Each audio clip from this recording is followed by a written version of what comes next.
سوال: کیا مرحوم والدین کو بچوں کے اعمال کا پتہ چلتا ہے؟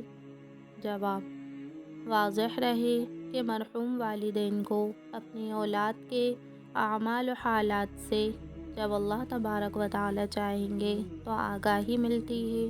اگر اولاد کے اچھے اعمال ہیں تو اس سے مرحوم والدین کی روح خوش ہوتی ہے، اور اگر برے اعمال ہیں تو ان کو رنج پہنچتا ہے اور وہ افسردہ ہوتے ہیں۔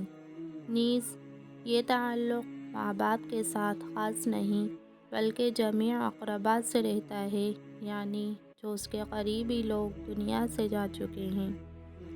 رسول اللہ صلی اللہ علیہ وسلم نے ارشاد فرمایا: تمہارے اعمال مردوں میں سے تمہارے رشتہ داروں اور قبیلوں کے سامنے پیش کیے جاتے ہیں۔ اگر یہ اچھے ہوں تو وہ اس پر خوش ہوتے ہیں، اور اگر اچھے نہ ہوں تو کہتے ہیں: اے اللہ، ان کو اس وقت تک موت نہ دینا جب تک کہ تو ان کی رہنمائی نہ کرے جیسا کہ تو نے ہماری رہنمائی کی ہے۔ فقط واللہ اعلم بالصواب۔